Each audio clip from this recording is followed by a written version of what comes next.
Hi everyone, and welcome to my updated guide for the Unhallowed Essence Multishot Demon Hunter in Diablo 3 Season 29. This is an old school Demon Hunter build. It is very easy to play, very simple. You basically hold down right click and everything dies with those huge AoE barrages that you shoot out there. And it's just one of the best builds to play in Season 29 in my opinion, because it's extremely good at speed farming. It's not really the strongest in a solo push, so it kind of struggles to go beyond like greater 135 or so probably in this season.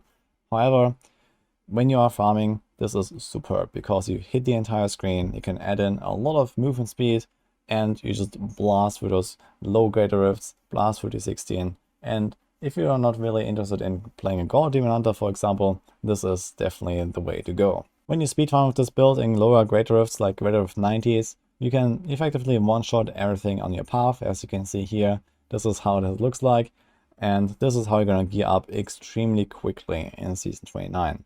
Since the Paragons are capped at 800, you don't want to farm XP very much, so it doesn't really matter if this build can't go such high tiers. Instead, what matters is going as fast as possible on greater of 90, where there is the so-called loot cap. So this is how you're going to be efficient, and this is exactly where the build shines. So I'm going to walk you through the setups. I'm going to explain how the skills work, the set, what kind of passives and legendary gems to choose, and which stats to roll. So let's get into it. Here I have the updated D3 planner. I also updated the max roll guide for this build already, so you can go check it out in all more detail as well. But we have the different setups here. So there's a solo push variation, two of them actually. We have solo speeds variations, one's for like really fast low runs that you see here right now, one for a bit slower paced higher tiers, and then there's the T16 bounties, etc. down there. In general, the setups are relatively close to each other anyway, so there is a lot of overlap between them. There are certain choices that you're always going to have, and compared to many other builds in Season 29, this is actually one of the few that does not run Guardian set. The Guardian set is a set that really benefits you at low Paragons, where you get extra main stat and vitality, and usually it is quite bad on higher Paragons, but with the Paragon 800 cap, a lot of builds are going to run this. However, this setup here has a really strong synergy with Captain Crimson, because the extra resource cost reduction that you gain from your Yang's recurve that you're going to use in all variations of this build just helps you more than the Guardian set can. So you have kind of similar damage output, and you have kind of similar toughness compared to a Guardian setup, but you also have more cooldown, you have more resource cost reduction, just more utility coming from the Captain Crimson. So this is the way to go here. But in general, you're going to run this full 6-piece set Unhallowed Essence. It is a very straightforward set. You just get a bit more resources from the 2-piece bonus, you get a bit of damage and damage reduction from the 4-piece bonus, and then you have the 6-piece bonus that gives you a massive damage multiplier for your generators and for Multishot. And in that case, Multishot is going to be your main skill. There is also a variation of Hanging Arrow Unhallowed Essence. So this is a separate build that works basically similar to the God Demon Hunter, just without the strafe, and using this set. However, here we focus on the Multishot. But what is important is that this buff to Multishot damage is dependent on your current maximum discipline. So if your discipline is low, you don't do damage. And this also means you want to stack up more maximum discipline to make this build even stronger. So in this case, you can roll maximum discipline on the chest, on the weapon, on the offhand, and you can get it from the preparation invigoration skill. So you have a total of 86 maximum discipline with perfect rolls, and this gives you a bigger damage buff. And also while you're in combat, you want to make sure that your discipline is generally high. And if you spend it all and you just like vault around all the time and press smoke screen all the time, you're going to be out of discipline and not going to do damage. It's very important to make this setup work. Then we have a few of the main multipliers here for Multishot. So we have the Yang's recurve I mentioned already. That gives you extra attack speed, extra resources, and extra damage. Then you have the Deadman's Legacy, more extra damage basically. And we have a few other smaller multipliers. Focus and Restraint Rings. You always swap between Generator and Spender every 5 seconds. So you can get this buff. You can get the Wrath of Clarity buff from that as well for the damage reduction. And the Squirt's Necklace. Effectively, it's a just don't get hit playstyle where you deal more damage if you can dodge attacks better. So usually you can do this with Vault, you can just start a step around, or you can use Smoke Screen. So for the starter stepping, as you can see here right now, for example, where I just move forward as I shoot, I do this with force move and holding down right click. I have my force move on my mouse wheel, so I scroll and hold down right click, and like this you can stutter step forward through the rift. So in a speed farming build, this is very nice.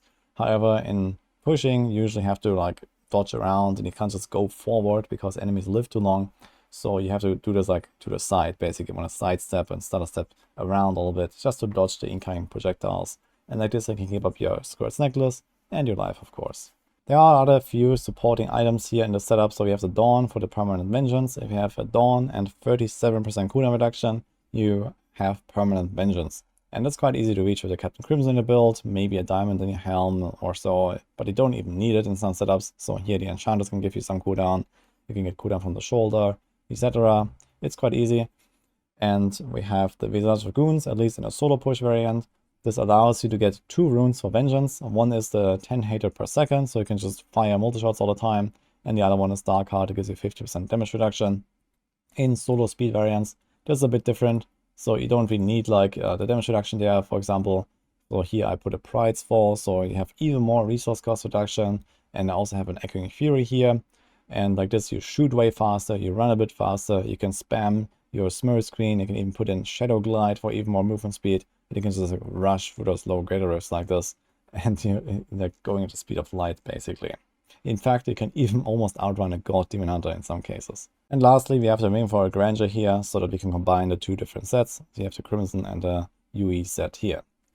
So that's it for the items. As for your stat rolls, it's relatively straightforward. You want to have crit chance, crit damage, a mental roll. So this is usually fire, but in solo pushing, it can also be physical. That depends a bit on like how hard you want to try. Basically, most of these variations play fire, so all the speed variants, they all play the fire multi-shot. So you see this here, for example. The advantage of fire is you have these 3 rockets, and those rockets are really good at dealing with elites, with the bosses. They have really high single target damage. However, the physical variant has around 30-something% more damage in AoE. So you have like this large, like a cone-shaped AoE from the multi-shot, and when you do a solo push and you fish for a good rift and there's lots of density, then you just outweigh the rockets with this higher damage output. And you also gain a passive, because with the rocket versions you have to play with ballistics. So this is something to keep in mind here. Usually it's fine to just play fire, unless you're doing like a try-hard push. You can just stick to fire for this entire build at all times. But there is a reason to play the physical for solo pushing. And the rest of the stats, as I mentioned, a bit of cooldown, a bit of resources, attack speed is not terrible, even damage on the rings is not bad, and you can also put movement speed on your boots in this season. So in addition to the multi-shot roll, you can also have movement speed now, because the new Paragon setup allows you to combine this with the Paragon's movement speed. So that's pretty neat. As for your skills and passives, so we mentioned a few already. In multi-shot, we have Evasive Fire is usually our generator of choice. It's just like the easiest to activate Focus and Restraint. It doesn't really need like any other like utility. We have the Vengeance, we have Vault, so you can like move around, Preparation, and then Smurf Screen. This last skill here is kind of like a joker, so this can be a Wolf Companion, this can be even Fan of Knives if you want, this can be a Shadow Power, so there's a bunch of options here. And for your passives, in all of the fire variations, you always want to have Ballistics, that gives you double damage for your rockets, that's pretty powerful. Then there's Ambush, this is actually pretty powerful passive as well, because it synergizes with Deadman's Legacy. So Ambush is better than usual in this build, because you get to the 60% health range earlier, and then you get this Deadman's Legacy effect kicking in.